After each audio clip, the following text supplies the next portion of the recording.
നമസ്കാരം. ന്യൂസ് 18 പൊതുവേദിയിലേക്ക് സ്വാഗതം. നമ്മളിനി എന്തു ചെയ്യും മല്ലയ്യ, നീ ഒന്നും ചെയ്യണ്ട, ഞാൻ ചെയ്തു. ചട്ടമ്പിനാട് സിനിമയിലെ ഈ ഡയലോഗിൻ്റെ അവസ്ഥയിലാണ് CPIയുടേത്. വല്ലാത്തൊരു ഊഴാക്കുടുക്കിലാണ് ഇടതുമുന്നണിയിലെ രണ്ടാമത്തെ പാർട്ടിയായ CPI. മുന്നണി വിടാനും പറ്റില്ല, നാണക്കേട് സഹിച്ച് തുടരാനും വയ്യ എന്നതാണ് അവസ്ഥ. PM ശ്രീയിൽ കേരള സർക്കാർ ഒപ്പിട്ടു. CPIയുടെ എതിർപ്പ് തള്ളിയാണ് CPM ഇത് ചെയ്തത്. CPI കൂടി പങ്കാളിയായ മുന്നണി, CPI മന്ത്രിമാർ അടങ്ങുന്ന മന്ത്രിസഭ, അങ്ങനെ ഒരു സംവിധാനം കേന്ദ്ര സർക്കാരുമായി ഒരു കരാർ ഒപ്പിടുമ്പോൾ അത് മാധ്യമ വാർത്തകളിലൂടെ അറിയേണ്ട അവസ്ഥ വരിക, അത് വല്ലാത്തൊരു ഗതികേടാണ്. CPI മന്ത്രിസഭയിലും അതോടൊപ്പം തന്നെ മുന്നണിയിലുമൊക്കെ ശക്തമായ എതിർപ്പ് ഉയർത്തിയ വിഷയം കൂടിയാണ്. അത് ചർച്ച ചെയ്യാമെന്ന് ഉറപ്പ് മുഖ്യമന്ത്രിയും മുന്നണി കൺവീനറുമൊക്കെ നൽകിയെന്നും പറയുന്നു. ഈ ധൈര്യത്തിലാണ് പുറത്തു വന്ന് PMC പദ്ധതിയിൽ ഒപ്പിടാൻ അനുവദിക്കില്ല എന്നൊക്കെ ബിനോയ് വിശ്വം വെച്ചുകാച്ചിയത്. സമ്മതിക്കില്ല എന്ന് പരസ്യമായി പറഞ്ഞും പോയി. CPIയുടെ സമ്മതം ചോദിക്കാതെ സർക്കാർ കരാറിൽ ഒപ്പിടുകയും ചെയ്തു. മന്ത്രിസഭാ യോഗത്തിൽ പങ്കെടുക്കാതിരിക്കുക, പരസ്യ പ്രതിഷേധം നടത്തുക, പ്രതിഷേധിച്ചുകൊണ്ട് സഹകരിക്കുക, അതും കടന്ന് മന്ത്രിമാരെ പിൻവലിക്കുക തുടങ്ങിയ വഴികൾ ഏറെയുണ്ട്. പാർട്ടി അഭിമാനം സംരക്ഷിച്ചുകൊണ്ട് എങ്ങനെ മുഖം രക്ഷിക്കാം എന്ന വലിയ ചോദ്യത്തിന് ഉത്തരമാണ് CPI തേടുന്നത്. എന്തായാലും ഇന്ന് സംസ്ഥാന സെക്രട്ടേറിയറ്റ് ഉണ്ടായിരുന്നു. അല്പസമയത്തിനുള്ളിൽ CPIയുടെ തീരുമാനങ്ങൾ വിശദീകരിച്ചുകൊണ്ട് സംസ്ഥാന സെക്രട്ടറി ബിനോയ് വിശ്വം തന്നെ മാധ്യമങ്ങളോട് സംസാരിക്കുകയും ചെയ്യും. ഈ വിഷയമാണ് ന്യൂസ് 18 പൊതുവേദി ചർച്ച ചെയ്യുന്നത്. പ്രേക്ഷകർക്കും പ്രതികരിക്കാം.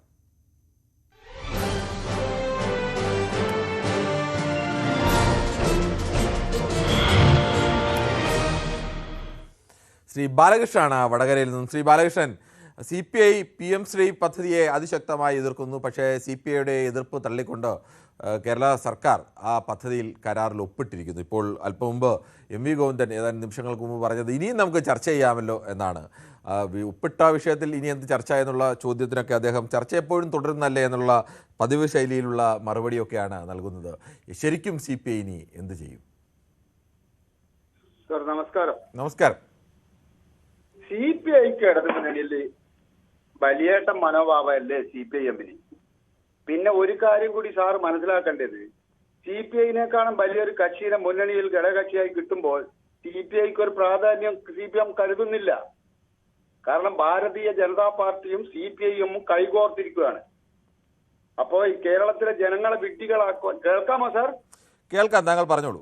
കേരളത്തിലെ ജനങ്ങളെ വിഡ്ഢികളാക്കാൻ ഞങ്ങൾ ഒപ്പിട്ടത് വേറെ, ഞങ്ങൾ സംഭവിക്കുന്നത് വേറെ. ഇതൊക്കെയാണ് ഇപ്പം ഗോവിന്ദൻ സാർ പറയുന്നത് കേട്ടത്. അദ്ദേഹം പറഞ്ഞത് ഗവൺമെന്റ് ഫെഡറൽ സംവിധാനത്തിനെതിരായിട്ട് ചില സംഹിതകൾ വെക്കുന്നുണ്ട്, അതിനെതിരായിട്ടാണ് ഇപ്പൊ ഒപ്പിട്ടത്. അപ്പൊ അതുകൊണ്ട് ഞങ്ങൾ പൈസ മേടിക്കുകയും ചെയ്യും, പോരാട്ടം നടത്തുകയും ചെയ്യും.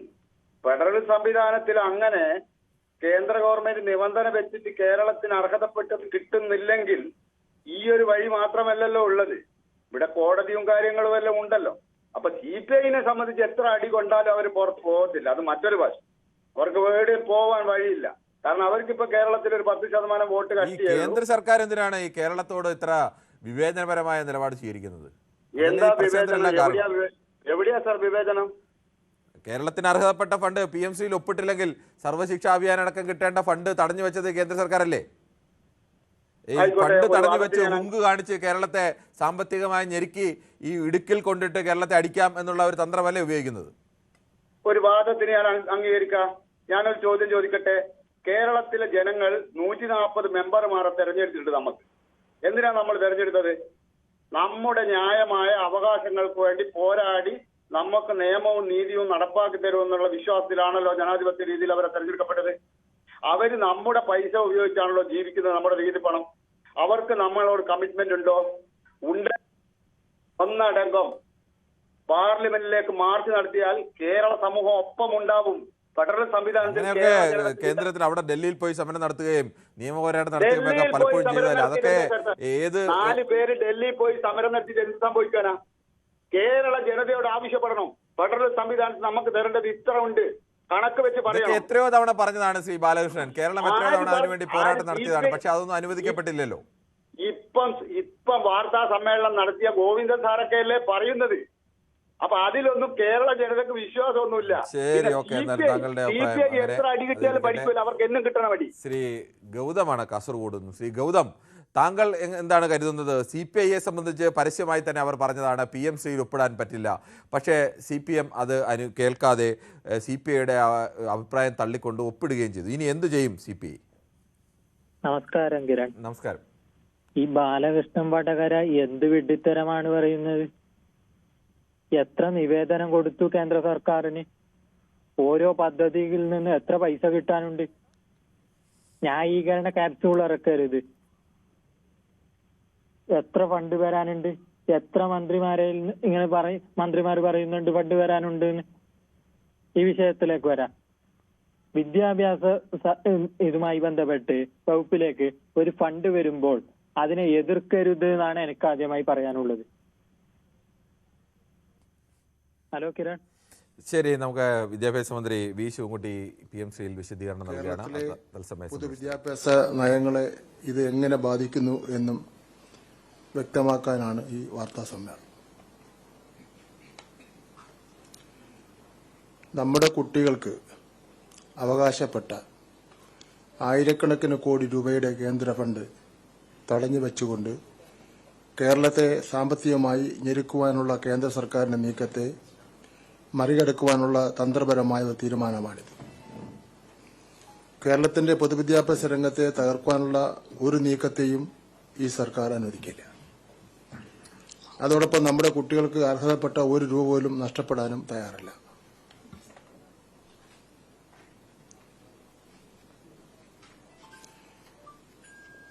PM-ശ്രീ പദ്ധതിയിൽ ഒപ്പിടാത്തതിന്റെ പേരിൽ കേന്ദ്ര സർക്കാർ സമഗ്ര ശിക്ഷ കേരളയ്ക്ക് അർഹതപ്പെട്ട ഫണ്ട് തടഞ്ഞു വച്ചിരിക്കുകയായിരുന്നു. 2023-24 വർഷം കേരളത്തിന് നഷ്ടമായത് 188 കോടി 58 ലക്ഷം രൂപയാണ്. 2024-25 വർഷത്തെ കുടിശ്ശിക 513 കോടി 54 ലക്ഷം രൂപയാണ്. 2025-26 വർഷം നമുക്ക് ലഭിക്കേണ്ടിയിരുന്ന 456 കോടി 1 ലക്ഷം രൂപ ഇവൻ തടഞ്ഞു വച്ചു. ആകെ 1158 കോടി 13 ലക്ഷം രൂപയാണ് ഇതിനകം നമുക്ക് നഷ്ടമായത്. PM-ശ്രീ പദ്ധതി 2027 മാർച്ചിൽ അവസാനിക്കും. ഇപ്പോൾ ഒപ്പിടുന്നതിലൂടെ സമഗ്ര ശിക്ഷയുടെ കുടിശ്ശികയും 2 വർഷത്തെ PM-ശ്രീ ഫണ്ടും ഉൾപ്പെടെ 1476 കോടി 13 ലക്ഷം രൂപയാണ് സംസ്ഥാനത്തിന് ലഭ്യമാകാൻ പോകുന്നത്. 1476 കോടി 13 ലക്ഷം രൂപയാണ് സംസ്ഥാനത്തിന് ലഭ്യമാകുവാൻ പോകുന്നത്. നിലവിൽ കേന്ദ്രം സമഗ്ര ശിക്ഷയ്ക്ക് നൽകാമെന്ന് ധാരണയായിട്ടുള്ളത് 971 കോടി രൂപയാണ് ഇന്നലെ ധാരണയായത്. നമ്മുടെ പൊതുവിദ്യാലയങ്ങളിലെ 40 ലക്ഷത്തോളം വരുന്ന പാർശ്വവൽക്കൃത വിഭാഗത്തിൽ നിന്നുള്ള കുട്ടികളെയാണിത് നേരിട്ട് ബാധിക്കുന്നത്. 5,61,000 പട്ടികജാതി പട്ടികവർഗ കുട്ടികൾക്കുള്ള ആനുകൂല്യങ്ങൾ ഇത് ബാധിക്കുകയാണ്. 1,08,000 ഭിന്നശേഷി കുട്ടികൾക്കുള്ള പ്രത്യേക പിന്തുണ, തെറാപ്പി സൌകര്യങ്ങൾ, സഹായ ഉപകരണങ്ങൾ എന്നിവ അത് ആ കുട്ടികളെ ബാധിക്കുന്ന സ്ഥിതിവിശേഷം ഉണ്ട്. വിദ്യാഭ്യാസ അവകാശ നിയമം അനുസരിച്ചുള്ള സൌജന്യ യൂണിഫോം വാങ്ങിക്കൊടുക്കുന്നതിന്റെ പ്രശ്നമുണ്ട്. പാഠപുസ്തകം, പെൺകുട്ടികൾക്കുള്ള അലവൻസുകൾ, പ്രീ പ്രൈമറി വിദ്യാഭ്യാസം, അധ്യാപക പരിശീലനം, പരീക്ഷ നടത്തിപ്പ് തുടങ്ങിയ പൊതുവിദ്യാഭ്യാസത്തിന്റെ നട്ടെല്ലായ പ്രവർത്തനങ്ങളെയാണ് ഈ ഫണ്ടിന്റെ അഭാവം മൂലം ബാധിക്കുന്നത്. നമ്മുടെ കുട്ടികളുടെ ഭാവി പന്താടിക്കൊണ്ട് ഒരു രാഷ്ട്രീയ സമ്മർദ്ദത്തിന് വഴങ്ങാൻ കേരളം തയ്യാറല്ല. ഈ ഫണ്ട് ഏതെങ്കിലും പാർട്ടിയുടെ ഔദാര്യമല്ല, മറിച്ച് കേരളത്തിലെ ജനങ്ങളുടെ നികുതി പണത്തിൽ നിന്നുള്ള നമ്മുടെ കുട്ടികൾക്ക് അവകാശപ്പെട്ട വിഹിതമാണ്. ആ വിഹിതം നേടിയെടുക്കുക എന്നതാണ് ഒരു ജനകീയ സർക്കാരിന്റെ ഉത്തരവാദിത്വം. ഈ PM-ശ്രീയിൽ ഒപ്പിട്ടതോടെ കേരള ദേശീയ വിദ്യാഭ്യാസ നയം 2020 പൂർണ്ണമായി അംഗീകരിച്ചു എന്നുള്ള ചില വാദഗതികൾ വരുന്നു. ആ വാദഗതികൾ വെറും സാങ്കേതികം മാത്രമാണ്. ഇത് സാങ്കേതികം മാത്രമാണ്.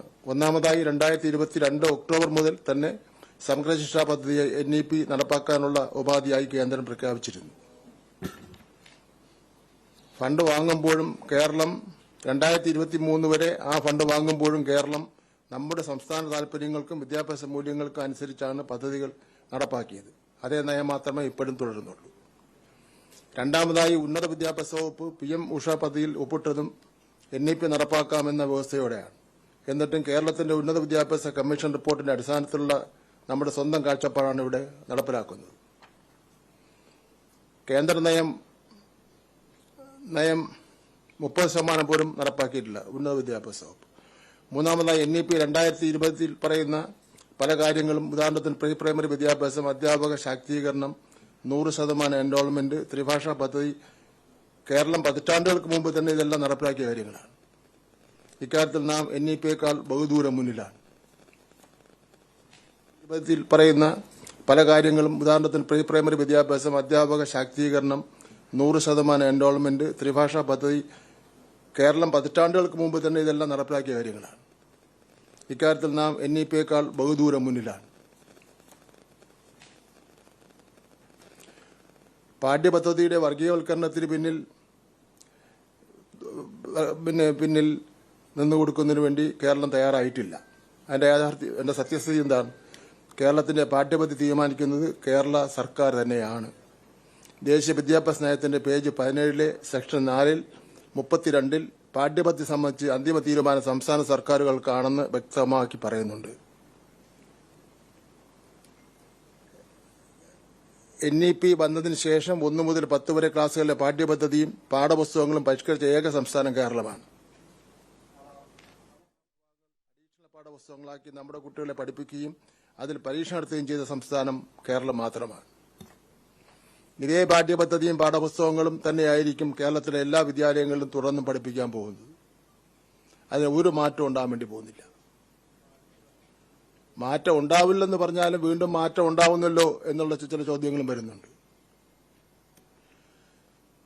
ഫെഡറൽ തത്വങ്ങൾ അടിയറ വച്ചു എന്നുള്ള ചില സംശയങ്ങളുണ്ട്. അത് തെറ്റാണ്. ഫെഡറൽ തത്വങ്ങൾക്ക് വേണ്ടിയുള്ള പോരാട്ടത്തിന്റെ ഭാഗമായിട്ടാണ് ഈ തീരുമാനം.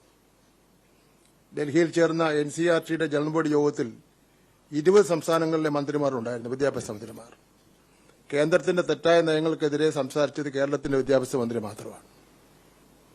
സർക്കാർ സ്ഥാപനങ്ങളെയും പൊതുയിടങ്ങളെയും വർഗീയവൽക്കരിക്കാനുള്ള രാജ്ഭവന്റെ നീക്കത്തെ നേരിട്ട് എതിർക്കുകയും ചടങ്ങ് ബഹിഷ്കരിക്കുകയും ചെയ്ത ചരിത്രം, ഒരു പാരമ്പര്യമാണ് കേരളത്തിന് ഉള്ളത്. കേന്ദ്ര സംസ്ഥാന ബന്ധങ്ങളെക്കുറിച്ചും ഗവർണറുടെ അധികാരങ്ങളെക്കുറിച്ചും നമ്മുടെ പാഠപുസ്തകങ്ങൾ ഉൾപ്പെടുത്തി പ്രഖ്യാപനം മാത്രമല്ല ഭരണഘടനാ മൂല്യങ്ങൾ ഉയർത്തിപ്പിടിക്കുവാൻ ധൈര്യം കാണിച്ച സംസ്ഥാനമാണ് നമ്മുടേത്. പണ്ട് തടഞ്ഞുവച്ച് സംസ്ഥാനങ്ങളെ ശ്വാസം മുട്ടിക്കുന്നത് കേന്ദ്രമാണ്. ആ സാമ്പത്തിക ഉപരോധത്തെ അതിജീവിച്ച് നമ്മുടെ അവകാശങ്ങൾ നേടിയെടുക്കുകയാണ് നാം ചെയ്യുന്നത്. സ്കൂൾ കോംപ്ലക്സുകളുടെ പേരിൽ ചെറിയ സ്കൂളുകളെല്ലാം പൂട്ടുമെന്ന് പറഞ്ഞൊരു പ്രചരണം നടക്കുന്നു. അതൊന്നും NEP-യിൽ ഞാൻ നോക്കിയാൽ കാണുന്നില്ല. യഥാർത്ഥത്തിൽ കേരളത്തിൽ ഒരു സ്കൂൾ പോലും അടച്ചുപൂട്ടില്ല. പൂട്ടിയ സ്കൂളുകൾ തുറന്ന പാരമ്പര്യമേ കഴിഞ്ഞ 9 വർഷക്കാലമായി ഇടതുപക്ഷ ജനാധിപത്യ മുന്നണിക്കുള്ളത്. ഇപ്പോഴും പാലക്കാട് ജില്ലയിൽ ഒരു സ്കൂൾ അടയ്ക്കാൻ വേണ്ടി വന്നു. എയ്ഡഡ് ആണ്. എയ്ഡഡ് സ്കൂളാണെങ്കിൽ പോലും അടയ്ക്കാൻ പറ്റില്ല എന്നുള്ള നിലയിൽ തീരുമാനിച്ച് എന്നെയും രാജേഷ് മന്ത്രിയും ചുമതലപ്പെടുത്തിയിരിക്കുകയാണ്. അത് തുറക്കുന്നതിന് വേണ്ടിയുള്ള നടപടി സ്വീകരിക്കുന്നതിന് വേണ്ടി. അങ്ങനെ ലയിപ്പിക്കുന്ന ഒരു സ്ഥിതിയെ നമ്മുടെ മുന്നിൽ അജണ്ടയില്ല. UDF സർക്കാർ അടച്ചുപൂട്ടാൻ തീരുമാനിച്ച സ്കൂളുകൾ ഏറ്റെടുത്ത് സംരക്ഷിക്കുകയും അതിന്റെ ഫലമായി പൊതുവിദ്യാഭ്യാസ സംരക്ഷണ യജ്ഞത്തിലൂടെ 9 വർഷം കൊണ്ട് 11 ലക്ഷം പുതിയ കുട്ടികളെ പൊതുവിദ്യാലയങ്ങളിലേക്ക് തിരികെ പ്രവേശിപ്പിച്ച പാരമ്പര്യമാണ് കേരളത്തിലെ ഇടതുപക്ഷ സർക്കാരിനുള്ളത്. സ്കൂളുകൾ പൂട്ടാനുള്ളതല്ല, നിലവിലുള്ളവയെ മികവിന്റെ കേന്ദ്രങ്ങളാക്കാനാണ് ഈ സർക്കാർ പണം വിനിയോഗിച്ചിട്ടുള്ളത്. പ്രധാനമന്ത്രിയുടെ പേരിൽ പദ്ധതി നടപ്പിലാക്കുന്നു. ഈ കേന്ദ്രാവിഷ്കൃത പദ്ധതികളുടെ പൊതുവായ രീതി മാത്രമാണിത്.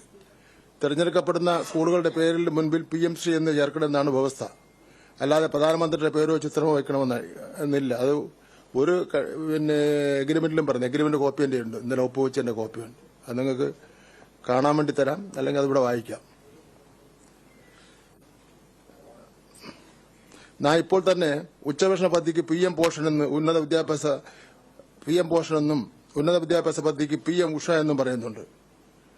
നമുക്കത് PM ചേർത്ത് കണ്ടുകൊണ്ടുവരുന്ന തന്നെ കോടിക്കണക്കിന് രൂപ തരേണ്ട പ്രോജക്റ്റ് വേണ്ട, തിരിച്ചെടുക്കണമെന്ന് പറയാൻ വേണ്ടി പറ്റില്ല.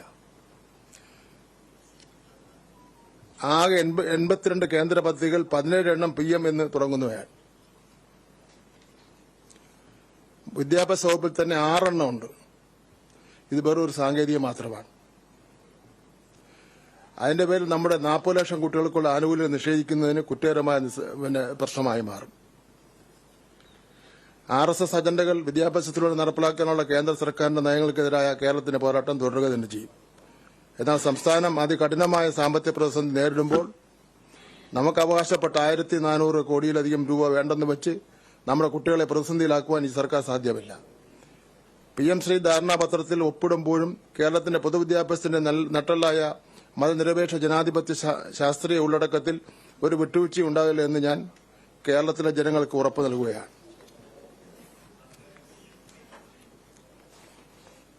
ഇവിടെ PM ശ്രീ പ്രോജക്ടിന്റെ ഒരു നടപടി ആരംഭിച്ചിട്ടില്ല.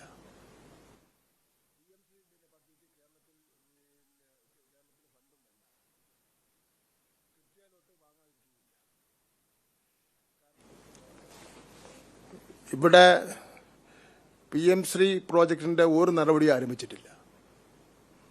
PM ശ്രീ പദ്ധതിക്ക് കേരളത്തിന് ഫണ്ടും വേണ്ട, കിട്ടിയാലോട്ട് വാങ്ങാതിരിക്കുകയില്ല. കാരണം PM ശ്രീ പ്രോജക്റ്റിൽ പറയുന്നതിനേക്കാൾ എത്രയോ ദൂരെയാണ് നമ്മുടെ സ്കൂളുകളും നമ്മുടെ വിദ്യാഭ്യാസ സ്ഥാപനങ്ങളെന്ന് പറയുന്നത്. അതുകൊണ്ട് ഒരു നടപടി ഇതുവരെ ആരംഭിച്ചിട്ടില്ല. ഇവിടെ പ്രശ്നം എന്താ?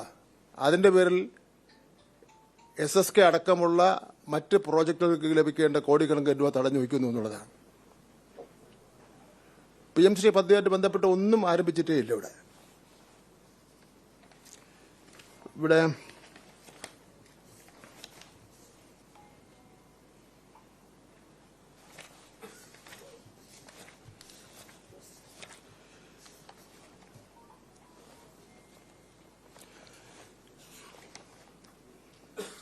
ഈ മറ്റ് വകുപ്പുകളും അവരൊക്കെ ഇതിൽ ഒപ്പിട്ടിട്ടുണ്ട്. ഇപ്പോൾ ഉന്നത വിദ്യാഭ്യാസ വകുപ്പ് കേന്ദ്രത്തിൽ നിന്ന് ലഭിച്ചിട്ടുള്ള പദ്ധതികൾ എന്ന് പറഞ്ഞാൽ ഉന്നത വിദ്യാഭ്യാസ വകുപ്പിന് PM ഉഷ എന്ന പേരിൽ 5 വർഷത്തേക്ക് 405 കോടി രൂപ അനുവദിച്ചു. ഇതിൽ 60% കേന്ദ്ര ഗവൺമെന്റും 40% സംസ്ഥാന ഗവൺമെന്റുമാണ്. അവർ 3 ഭേദഗതികൾ നിർദ്ദേശിച്ചുകൊണ്ട് ഉന്നത വിദ്യാഭ്യാസ വകുപ്പ് MOUവിൽ മാറ്റം വരുത്തണമെന്ന് ആവശ്യപ്പെട്ടു. എന്നാൽ യാതൊരു മാറ്റത്തിനും തയ്യാറാകാതെ കേന്ദ്ര ഗവൺമെന്റ് നിർദ്ദേശിച്ച അതേ MOUവിൽ തന്നെ ഒപ്പിട്ട് ഇപ്പോൾ കാശ് വാങ്ങി പ്രവർത്തനം നടന്നുകൊണ്ടിരിക്കുകയാണ്. കൃഷി വകുപ്പിന് കിട്ടിയിട്ടുള്ളത് രാഷ്ട്രീയ കൃഷി വികാസ് യോജന 873.84 കോടി രൂപ കിട്ടിയതാണ്. കേന്ദ്ര ആവിഷ്കൃത പദ്ധതി. പിന്നെ PM ശ്രീ പദ്ധതിയും കേന്ദ്രാവിഷ്കൃത പദ്ധതിയാണ്. PM ശ്രീ എന്നൊരു പേര് വീടുന്നത് മാത്രമേ ഉള്ളൂ. സബ്മിഷൻ ഓൺ അഗ്രികൾച്ചർ മെക്കനൈസേഷൻ അത് 10 വർഷത്തിനുള്ളിൽ 488.14 കോടി രൂപ ലഭിച്ചിട്ടുണ്ട്. രാഷ്ട്രീയ കൃഷി വികാസ് യോജന 10 വർഷത്തിനുള്ളിൽ 41.53 കോടി രൂപ ലഭിച്ചിട്ടുണ്ട്. Soil health and fertility scheme 7.55 കോടി രൂപ ലഭിച്ചിട്ടുണ്ട്. PKVY ഭാരതീയ പ്രകൃതി കൃഷി പദ്ധതി 77.18. സബ്മിഷൻ ഓൺ അഗ്രികൾച്ചർ എക്സ്റ്റൻഷൻ 10 വർഷത്തിനുള്ളിൽ 196.144 കോടി. ദേശീയ ഭക്ഷ്യസുരക്ഷാ മിഷൻ 3.76 കോടി. നടപ്പ് സാമ്പത്തിക വർഷത്തിൽ 1.7 കോടി. National mission on edible oils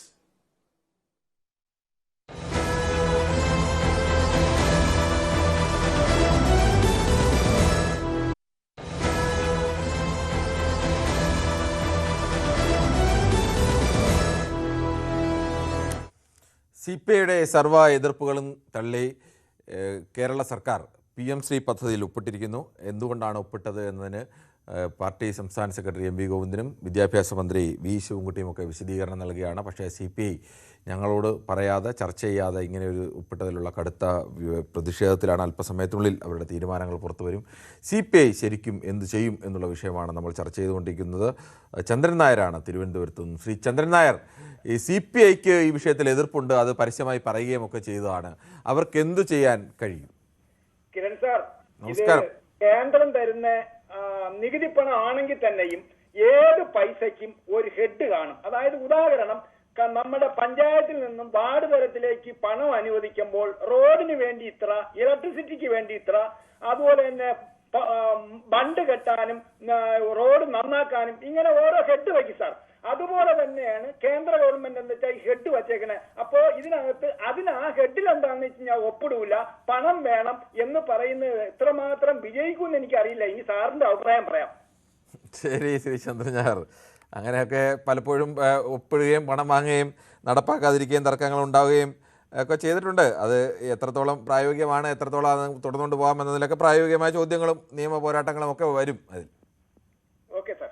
ശരി. ശ്രീ ഇടയം മുരളിയാണ്, കൊല്ലത്തു നിന്നാണ്. ശ്രീ ഇടയം മുരളി, താങ്കൾക്ക് എന്ത് തോന്നുന്നു? ഈ CPIയുടെ ഇപ്പോഴത്തെ ഒരു നിലപാട്, ഈ പ്രതിഷേധിക്കുക പിന്നീട് വഴങ്ങുക, അത്തരമൊരു നിലപാടിലേക്ക് CPIക്ക് മാറേണ്ടി വരുമോ? സാറേ നമസ്കാരം. നമസ്കാരം.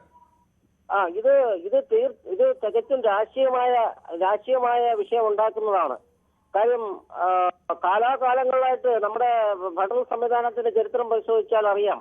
ഈ കാലാകാലങ്ങളിലായിട്ട് വിദ്യാഭ്യാസ വകുപ്പില്, കൃഷി വകുപ്പില്, വനം വകുപ്പില് ഇങ്ങനെ കേന്ദ്ര ഗവൺമെന്റിന്റെ ഫണ്ട് കാലാകാലങ്ങളിൽ സംസ്ഥാന ഗവൺമെന്റുകൾക്ക് കൊടുക്കും.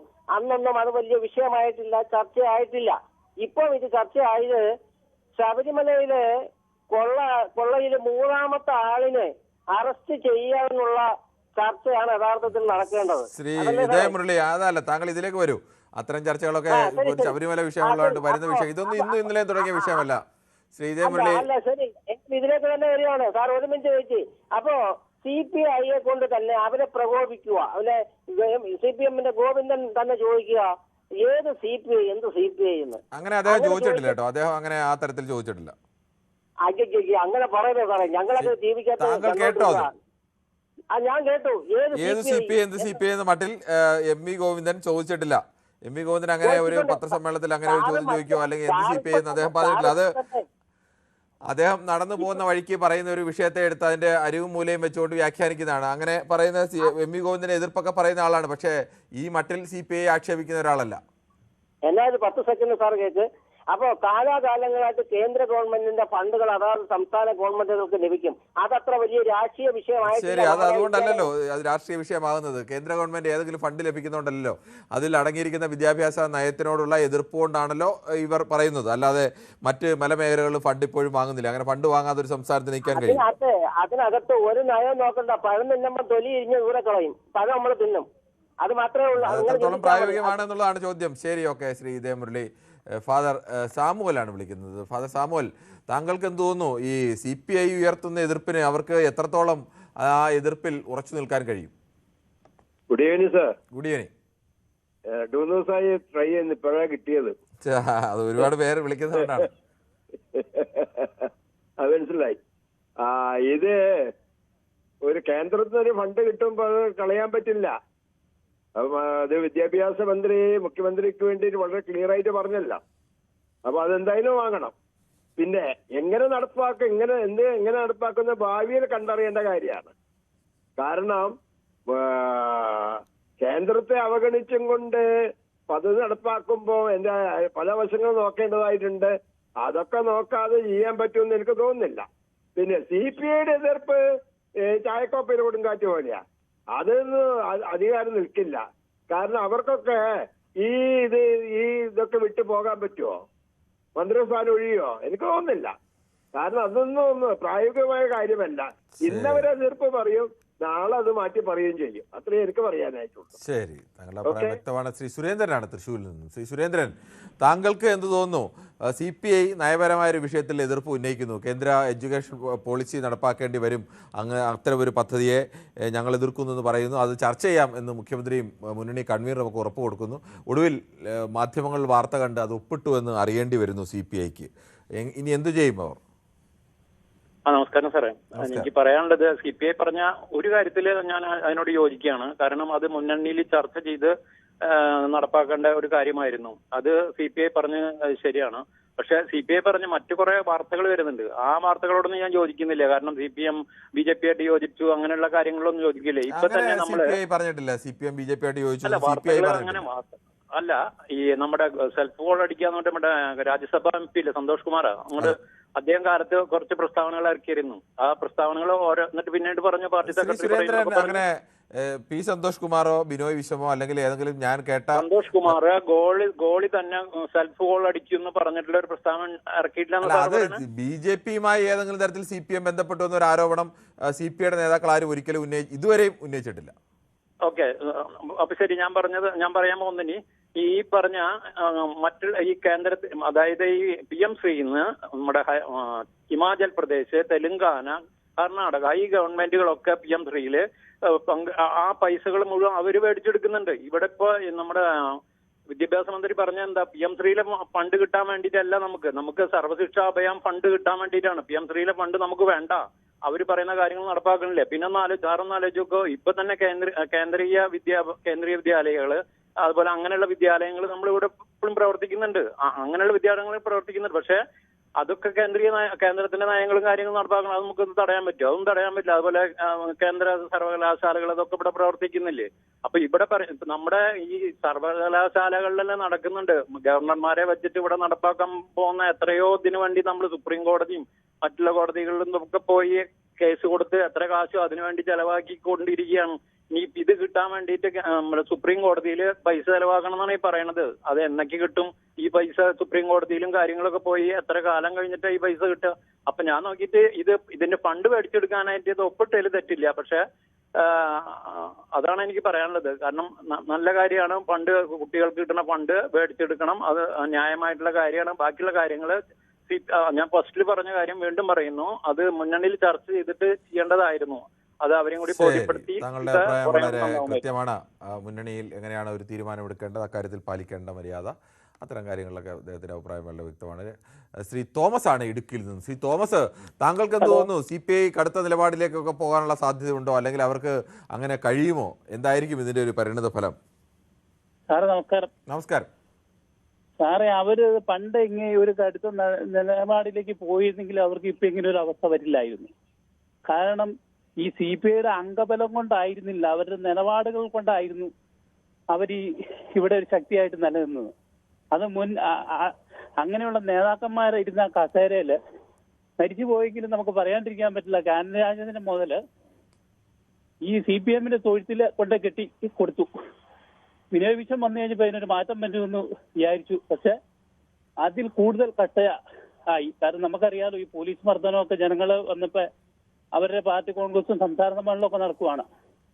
അപ്പോ അതിലെ റിപ്പോർട്ട് തിരുത്തിയത് നമുക്കറിയാലോ, ഇലക്ഷൻ വന്നുവെന്ന്. അപ്പൊ ജനങ്ങളോടാണോ ഇവർക്ക് താല്പര്യം, അത് അധികാരത്തോടാണ്? അപ്പൊ ഇവര് ഈ ഒറ്റ രാത്രി കൊണ്ടാണ് ഈ സംഭവം നടന്നത്. നമുക്കറിയാലോ, മുഖ്യമന്ത്രി പോയി പ്രധാനമന്ത്രിനെ കണ്ടു. അതിനുശേഷമാണ് ഇങ്ങനെ ഈ മൂവ് പോയത്. അല്ലെങ്കിൽ ഇത് നടപ്പാക്കിയാൽ നമുക്ക് എതിർപ്പ് വല്ലതും ഉണ്ടോ? പക്ഷെ എങ്ങോട്ടാണ് ലൈൻ പോണേ എന്ന് ഇവിടെ അത്യാവശ്യം ആയ കമ്മ്യൂണിസ്റ്റുകാർക്കൊക്കെ കാര്യങ്ങൾ മനസ്സിലായി. ഏതോ ഒരു പടത്തിൽ പറയും പോലെ യഥാർത്ഥ പൊട്ടർ മനസ്സിലായി, എന്നാൽ ഈ പൊട്ടർ മനസ്സിലായില്ല എന്ന് പറഞ്ഞ പോലെ അത്യാവശ്യം കമ്മ്യൂണിസ്റ്റുകാർക്ക് മനസ്സിലായി ഈ പോക്ക് എങ്ങോട്ടാ പോണേന്ന്.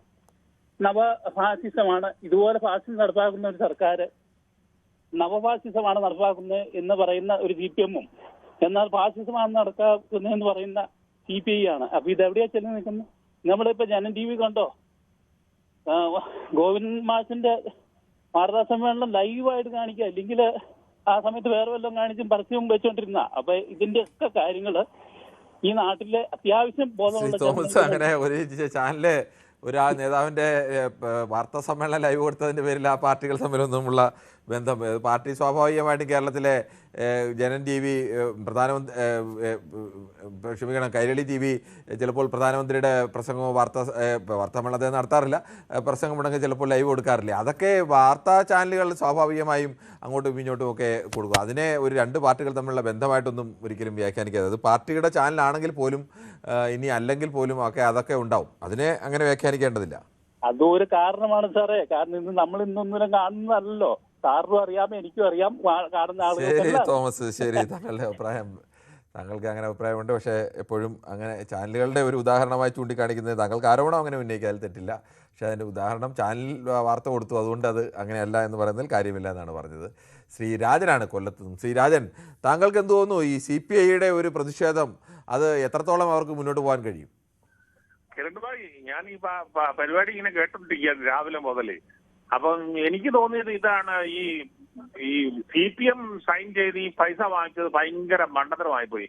കാരണം ഞങ്ങൾ കോൺഗ്രസ്സുകാർ 2023 മുതല് എല്ലാ സ്റ്റേറ്റുകാരും 3 സ്റ്റേറ്റിലും സൈൻ ചെയ്ത് ഈ പൈസ വാങ്ങിച്ച് പൊട്ടടിച്ചോണ്ടിരിക്കുക. പക്ഷെ ഈ CPM എന്തിനാ സൈൻ ചെയ്തെന്നുള്ളത് എനിക്ക് മനസ്സിലാകാത്തത്. പിന്നെ ബാലകൃഷ്ണൻ പറഞ്ഞൊരു പോയിന്റ് ഉണ്ട്, 140 പേരും MLA-മാരും ചെന്ന് സമരം ചെയ്ത് സെൻട്രൽ പോയിട്ട് ഈ എന്താ സെൻട്രൽ ഗവൺമെന്റ് ഇന്ന് പൈസ വാങ്ങിച്ചെടുക്കണമെന്ന്. നമ്മൾ കഴിഞ്ഞ 1 വർഷം മുമ്പേ ഒരാളെ ജയിപ്പിച്ചു വിട്ടായിരുന്നു. സഹിക്കാൻ വയ്യാത്തൊരു മന്ത്രി, അല്ല സഹിക്കാൻ പറ്റാത്ത മന്ത്രിയില്ല, സഹമന്ത്രി സുരേഷ് ഗോപി. പുള്ളി പോയിട്ട് ഒരു പൊട്ടുസൂചിയുടെ ഗുണം കേരളത്തിന് ഉണ്ടാക്കിയിട്ടുണ്ടോ? എന്തെങ്കിലും ഒരു ഉപകാരം പിന്നെ കേരളത്തിന് ഉണ്ടായിട്ടുണ്ടോ ഒന്ന് തിരക്കണം. എനിക്കറിയത്തില്ല, ഞാൻ നോക്കിയിട്ട് കിട്ടുന്നില്ല. പിന്നെ രാവിലെ മുതൽ ഞാൻ വലിയ വെള്ളത്തിൽ വെള്ളം ഇട്ടോണ്ടിരിക്കുകയായിരുന്നു. CPM ഇപ്പൊ ഇറങ്ങിപ്പോ CPI ഇപ്പൊ മന്ത്രിസഭ താഴെ വീഴും. ഞങ്ങള് പിന്നെ ആൾക്കാരെല്ലാം ഇങ്ങനെ കുപ്പായം തേപ്പിച്ച് വെച്ചിരിക്കുക ഈ മുഖ്യമന്ത്രിയാകാൻ വേണ്ടി. എന്തോ ചെയ്യാനാന്ന് പറ, അതും പോയി. ഓക്കെ സാറേ. ശരി. ശ്രീരാജനാണ് പ്രതികരിച്ചത്. ശ്രീ പ്രസന്നനാണ് മാളയിൽ നിന്നും. ശ്രീ പ്രസന്നൻ, താങ്കൾക്ക് എന്ത് തോന്നുന്നു? CPIക്ക് അങ്ങനെ അവരുടെ ഒരു അവഗണന നേരിട്ടു, അല്ലെങ്കിൽ അവർ അവഹേളനം നേരിട്ടു എന്നുള്ളൊരു പ്രതീതിയിൽ നിൽക്കുന്നു. ആ പാർട്ടിക്ക് ഏത് തരത്തിൽ പ്രതിഷേധിക്കാൻ കഴിയും? അവർക്ക് മുന്നണി വിടാൻ എന്തായാലും കഴിയും എന്ന് തോന്നുന്നില്ല. അതോ ഇനി ഒരു പ്രതിഷേധിച്ച് വഴങ്ങുക എന്നുള്ള ഒരു മട്ടിലേക്കൊക്കെ ആവുമോ പാർട്ടി പോവുക? നമസ്കാരം സാർ. നമസ്കാരം. എനിക്ക് ആദ്യമായിട്ട് പറയാനുള്ള, ഇത്തരം കേന്ദ്ര ഫണ്ടുകൾ ചിലപ്പോ അല്പസ്വല്പം വിട്ടുവീഴ്ചകളൊക്കെ ചെയ്ത് നേടിയെടുക്കുന്നത് തന്നെയാണ് നമ്മുടെ സംസ്ഥാനത്തിന് ബുദ്ധിപരമായ ഒരു ഗുണം ഉണ്ടാവുക എന്നുള്ളൊരു അഭിപ്രായം എനിക്ക് ഉള്ളത്. ഒന്ന്. രണ്ടാമത്തെ കാര്യം, അതായത് നമ്മൾ പണ്ട് കാലത്ത് ഈ ഉത്സവത്തിനൊക്കെ പോയി വരുമ്പോ ടോർച്ചൊന്നും അത്ര വ്യാപകമായിട്ടില്ല. ഉത്സവം ബാല കഥാപ്രസംഗം കഴിച്ചു വരുമ്പോ രാത്രി ചൂട്ട് കത്തിച്ചത് പോരണേ. ചൂട്ട് കത്തിച്ച് പോരുമ്പോ വെളിച്ചം വേണമെന്നുള്ളവര് ആ ചൂട്ടിനെ അനുഗമിക്കും, വേണ്ടാന്ന് തോന്നുന്നവര് ചൂട്ടിൽ നിന്ന് മാറി നടക്കും അല്ലെങ്കിൽ പ്രതിഷേധിക്കും. ഇപ്പൊ എന്നെ സംബന്ധിച്ചിടത്തോളം പറഞ്ഞിട്ടുണ്ടെങ്കിൽ CPI CPM-നോട് ചേർന്ന് നിന്ന് ഇങ്ങനെ പോകുന്നതാണ് CPIക്കും CPM-നും ഗുണം ചെയ്യുക. പിന്നെ മാറി നിന്ന് പ്രതികരിച്ചാൽ നഷ്ടം തന്നെ ഉണ്ടാവുള്ളൂ എന്നുള്ളൊരു വ്യക്തമായ ഒരു അഭിപ്രായമാണ് എനിക്കുള്ളത്. ശരി, താങ്കളുടെ അഭിപ്രായം വ്യക്തമാണ്. ശ്രീ ഗൗതമാണ് കാസർഗോഡ് നിന്നും. ശ്രീ ഗൗതം, CPM-ൻ്റെയും CPI-യുടെയും ഒക്കെ കേന്ദ്ര നയം NEPക്ക്, നാഷണൽ എഡ്യൂക്കേഷൻ പോളിസിക്കെതിരാണ്. അത് വിദ്യാഭ്യാസ രംഗത്തെ കാവ്യവൽക്കരിക്കുന്ന നയമാണെന്ന് പറയുന്നു. ആ NEP കൂടി നടപ്പാക്കേണ്ടി വരുന്ന PMCക്കെതിരായും ശക്തമായ എതിർപ്പായിരുന്നു ഉയർത്തിയിരുന്നത്. പക്ഷേ കേരളത്തിൽ CPM അതിപ്പോൾ 2 വർഷത്തെ എതിർപ്പ് മാറ്റിവെച്ച് ഇപ്പോൾ ആ കരാറിൽ ഒപ്പിട്ടിരിക്കുന്നു. അപ്പോൾ CPI എതിർപ്പുമായി നിൽക്കുന്നു. എന്താവും തുടർ നടപടികൾ? നമസ്കാരം കിരൺ. നമസ്കാരം. ചില മാധ്യമങ്ങൾ CPI പെട്ടെന്ന് ഇപ്പോ കോൺഗ്രസിലേക്ക് കടക്കുമെന്ന് ഉദ്ദേശിക്കുന്നുണ്ട്. ആ വെള്ളം ഒന്ന് വാങ്ങി വെച്ചാൽ മതി എന്നാണ് പറയാനുള്ളത് ചില മാധ്യമങ്ങളോട്. താങ്കൾ ഈ വിഷയം പറയൂ. ഇപ്പം ഞങ്ങളാരും CPI നാളെ CPM-ൽ പോകുന്നോ അല്ല ക്ഷമിക്കണം UDF-ൽ പോകുന്നോ ഒന്നും പറഞ്ഞിട്ടില്ല. താങ്കൾ ഈ വിഷയത്തിലുള്ള നിലപാട് പറയും. ഈ വിഷയമെന്ന് വെച്ചാൽ ഈ വിഷയത്തിന്റെ തന്നെ വിദ്യാഭ്യാസ മേഖലയിലുള്ളത് ഇത് മോദിയുടെ ചിത്രം വെക്കണമെന്ന് പറയുന്ന ഒരു ഇതുണ്ടല്ലോ. അതിൽ മോദിയുടെ ചിത്രം വെക്കുന്നതും വെക്കാത്തതും ഒന്നും അല്ല വിഷയം. മോദിയുടെ ചിത്രമൊക്കെ പല സ്ഥലത്തുകളിലൊക്കെ വെച്ചതുകൊണ്ട് കേരളക്കാർക്ക് അത് കണ്ടാൽ തിരിച്ചു ദേശീയ വിദ്യാഭ്യാസ നയം നടപ്പാക്കേണ്ടി വരും എന്നുള്ളത് കൊണ്ട്, വ്യവസ്ഥയുള്ളത് കൊണ്ടാണ് ഈ പദ്ധതിക്കെതിരെ PMCക്കെതിരെ, അല്ലെങ്കിൽ കഴിഞ്ഞ 2 വർഷമായി കേരള സർക്കാരിന് ഇത് വാങ്ങാമായിരുന്നല്ലോ. ഇന്ത്യയിൽ 3 സർക്കാരുകൾ മാത്രമേ ഉള്ളായിരുന്നു ഇത് ഒപ്പിടാതെ നിന്നത്. ഒന്ന് കേരളമാണ്, മറ്റൊന്ന് തമിഴ്നാടാണ്, മറ്റൊന്ന് ബംഗാളാണ്. ഇത് 3ഉം കേന്ദ്രത്തിലെ BJP സർക്കാരിനെതിരെ അല്ലെങ്കിൽ സംഘപരിവാർ ആശയങ്ങൾക്കെതിരെ അതിശക്തമായി പോരാടുന്ന 3 സർക്കാരുകൾ എന്ന നിലയ്ക്ക് അറിയപ്പെട്ടിരുന്നത്. പക്ഷേ തമിഴ്നാടും ബംഗാളും ഒക്കെ ഇപ്പോൾ ഉറച്ചു നിൽക്കുന്നു. കേരളം അതിൽ ഒപ്പിടുന്നു. ഇത് വിദ്യാഭ്യാസ മേഖലയിലേക്ക് എങ്ങനെയെല്ലാം കേന്ദ്ര സർക്കാർ എല്ലാ വകുപ്പിലേക്കും കേന്ദ്ര സർക്കാർ ഫണ്ടേ നൽകുന്നില്ല. അപ്പോൾ ഇങ്ങനത്തെ ഒരു ഫണ്ടിൽ ഇതുമായി ബന്ധപ്പെട്ട പദ്ധതിയിലേക്ക് കേന്ദ്ര സർക്കാർ ഇതൊരു പദ്ധതിയിലേക്ക് ഫണ്ട് വരുമ്പോൾ അത് സ്വീകരിക്കുന്നതിന് എന്താണ് തെറ്റ്? എങ്കിൽ പിന്നെ നേരത്തെ അങ്ങ് സ്വീകരിച്ചു കൂടായിരുന്നു ശ്രീ ഗൗതം? എന്തിനായിരുന്നു ഇത്രയും കാലം കഴിഞ്ഞ 2 വർഷത്തെ ഫണ്ട് നഷ്ടപ്പെടുത്തിയതിന്റെ ഉത്തരവാദിത്തം ആരെ ഈ സർക്കാർ ഏറ്റെടുക്കുമോ? ആ നയം ഇവിടെ സ്വീകരിക്കില്ല എന്നല്ലേ പറഞ്ഞിട്ടുള്ളൂ ശിവൻകുട്ടി. ഞാൻ അതൊന്നും അല്ല ചോദിച്ചത്. എങ്കിൽ പിന്നെ ഈ നയം സ്വീകരിക്കാതെ 2 കൊല്ലം മുമ്പ് 2022 സെപ്റ്റംബർ 7-നാണ് ഈ പദ്ധതി പ്രഖ്യാപിക്കുന്നത്. 2023 മുതൽ 2027 വരെയുള്ള 5 വർഷക്കാലത്തേക്കുള്ള പദ്ധതിയാണിത്. 5 വർഷം ഒരു സ്കൂളിന് ബ്ലോക്കുകളിൽ ഓരോ ബ്ലോക്കിലും 2 സ്കൂളുകൾക്ക് വീതം 1,13 ലക്ഷം രൂപ വീതം കൊടുക്കും. 60% കേന്ദ്രം കൊടുക്കണം, ബാക്കി തുക സംസ്ഥാനം എടുക്കണം. ഈ തുക കഴിഞ്ഞ 2 അധ്യയന വർഷങ്ങളിലും നമ്മുടെ കേരളത്തിന് കിട്ടിയില്ല. താങ്കൾ പറയുന്ന ന്യായം അനുസരിച്ചാണെങ്കിൽ ആ പണം ഒക്കെ കഴിഞ്ഞ 2 കൊല്ലം മുമ്പ് തന്നെ ഇതിന് ഒപ്പിട്ടുകൂടായിരുന്നു? അതേപോലെ മറ്റു വകുപ്പൊന്നുമല്ല ശ്രീ. ഇതിന്റെ ഉത്തരം പറയൂ ശ്രീ ഗൗതം. മറ്റു വകുപ്പിലേക്കും കാര്യങ്ങൾ വാങ്ങിച്ചിട്ടില്ല. ശ്രീ ഗൗതം, ആ വകുപ്പിലൊന്നും എതിർപ്പില്ല. കൃഷി വകുപ്പിൽ ഇപ്പൊ കേന്ദ്ര നയമല്ലോ നടപ്പാക്കേണ്ടതുണ്ടോ ഫണ്ട് വാങ്ങുന്നതിന്? ചില വ്യവസ്ഥകളിലൊക്കെ എതിർപ്പ് കാണും അതിന്. അതുപോലെയാണോ വിദ്യാഭ്യാസം? വിദ്യാഭ്യാസ വകുപ്പ് കാര്യങ്ങൾ പറഞ്ഞിട്ടുണ്ട്. ഈ വകുപ്പിന്റെ കാര്യം ഫണ്ട് മാത്രമല്ല സ്വീകരിക്കുന്നു, ആ നയം സ്വീകരിക്കില്ല എന്ന് ശ്രീ ഗൗതം, പറഞ്ഞു. കരാറിൽ ഒപ്പിടുമ്പോൾ എങ്ങനെയാണ് നയം സ്വീകരിക്കില്ല? നയം സ്വീകരിക്കാതെ വേണമെങ്കിൽ കരാറിൽ ഒപ്പിട്ട ശേഷം വേണമെങ്കിൽ അങ്ങനെയൊക്കെ എതിർത്തിരിക്കാനൊക്കെ ഒരു പരിധി വരെയൊക്കെ ചിലപ്പോൾ കഴിഞ്ഞെന്നിരിക്കും. അതിനപ്പുറത്തേക്കൊന്നും കഴിയുമോ എന്ന് അറിയില്ല. താങ്കൾക്ക് മനസ്സിലാവുന്നില്ല. എനിക്ക് മനസ്സിലാവാത്തതല്ല ശ്രീ ഗൗതം, താങ്കൾ ഇപ്പോഴും ആ ചോദ്യത്തിൽ നിന്ന് മാറി മാറി നിൽക്കുന്നു. ഇതുവരെ CPM എതിർത്തത് എന്തിനാണ്? എങ്കിൽ പിന്നെ അത് നേരത്തെ ഒപ്പിട്ടുകൂടായിരുന്നു. വളരെ ലളിതമായ ചോദ്യമാണ്. ഇപ്പോൾ അത്രയും കേന്ദ്ര സർക്കാർ വിദ്യാഭ്യാസ മേഖലയെ വീർപ്പ് മുട്ടിക്കുന്നു, അതുകൊണ്ട് ഫണ്ട് മേടിക്കാൻ വേണ്ടി. കേരളത്തിന് ഈ 1500 കോടി കിട്ടിയില്ലെങ്കിൽ കേരളം മുങ്ങിപ്പോകുന്ന അവസ്ഥ വല്ലതും ആണോ? അല്ലല്ലോ. ശരി, ശ്രീ ഗൗതമാണ് സംസാരിച്ചത്. ശ്രീ കൃഷ്ണൻകുട്ടിയാണ് മണിമലയിൽ നിന്നും. ശ്രീ കൃഷ്ണൻകുട്ടി, താങ്കളോടും ഇതേ രാഷ്ട്രീയ ആശയക്കാരൻ തന്നെ ആയതുകൊണ്ടാണ് അതേ ചോദ്യം തന്നെ ചോദിക്കുന്നത്. ഇപ്പോൾ ഇതിനെ ഒപ്പിടുന്നെങ്കിൽ കഴിഞ്ഞ 2 വർഷം മുമ്പ് ഇതിൽ ഒപ്പിട്ടുകൂടായിരുന്നു? നമസ്കാരം. നമസ്കാരം. ഈ ചോദ്യത്തിന് ഇപ്പൊ തന്നെ നമ്മുടെ വിദ്യാഭ്യാസ വകുപ്പ് മന്ത്രി ശ്രീ ശിവൻകുട്ടി മറുപടി നൽകി കഴിഞ്ഞു. അത് താങ്കൾ അത് കണ്ടില്ലെന്ന് തോന്നുന്നു. എന്തുകൊണ്ടത് താമസിച്ചു പോയും ചോദിച്ചപ്പോ ഇതിനകത്ത് കുറേയധികം സംശയങ്ങൾ ഉണ്ടായിരുന്നു. പല പ്രാവശ്യമായിട്ട് പല റൗണ്ട് സംഭാഷണങ്ങളും കമ്മ്യൂണിക്കേഷനും ഒക്കെ കേന്ദ്രമായിട്ട് നടത്തിയതിനു ശേഷമാണ് ഇപ്പോഴിങ്ങനെ തീരുമാനം എടുക്കാൻ തീരുമാനിച്ചത് എന്നാണ് വിദ്യാഭ്യാസ മന്ത്രി കേരളത്തിന് വേണ്ടി ഈ വ്യവസ്ഥയിൽ ഏതെങ്കിലും മറ്റ് സംസ്ഥാനങ്ങളുമായി വെച്ച വ്യവസ്ഥയിൽ എന്തെങ്കിലും നല്ല മാറ്റം വരുത്തിയിട്ടുണ്ടോ? ഇല്ല, ഞാൻ ഈ ചോദ്യത്തിന് ഉത്തരം പറയുന്നില്ല. എനിക്ക് പറയാനുള്ള ഇപ്പൊ സമയം തീരുമല്ലോ, അതുകൊണ്ട് പറയാം. എന്താന്ന് വെച്ചാല് ഇപ്പം ഗോവിന്ദമാഷിന്റെ പത്രസമ്മേളനം നടന്നു കഴിഞ്ഞു. അതിൽ അദ്ദേഹം പറഞ്ഞിട്ടുണ്ടായിരുന്നു കേന്ദ്രവും കേരളവുമായിട്ട് ബന്ധത്തില് ഏതാണ്ട് 2 ലക്ഷം കോടി രൂപയോളം ഇപ്പോൾ കേരളത്തിൽ നഷ്ടമായിട്ടുണ്ട്. 2 ലക്ഷം കോടി രൂപ അതൊരു ചെറിയ തുകയല്ല. വിദ്യാഭ്യാസ മേഖലയിൽ തന്നെ 8000 കോടിയോളം നഷ്ടമുണ്ട്. നമുക്കറിയാമല്ലോ, നമ്മുടെ വയനാടിന് വേണ്ടിയിട്ട് കേന്ദ്രം എന്താ തന്നതെന്ന്. ആന്ധ്രാപ്രദേശിന് ഈ അടുത്ത കാലമാണ് 50,000 കോടി കൊടുത്തത്. 50,000 കോടി. അപ്പോൾ ചെയ്യേണ്ടത് നമ്മുടെ നാട്ടിലുള്ള ആൾക്കാരും ഇവിടുത്തെ പ്രതിപക്ഷവും ഇവിടുത്തെ ഭരണകക്ഷിയും എല്ലാ കക്ഷികളും ചേർന്ന് ഇപ്പൊ ചെയ്യേണ്ടത് സംസ്ഥാന സർക്കാരിന്റെ കരങ്ങൾക്ക് ശക്തി കൂട്ടുക എന്നുള്ളതാണ്. താങ്കളുടെ അഭിപ്രായം നമുക്ക് പരിപാടി അവസാനിപ്പിക്കാനുള്ള സമയമാകുന്നു.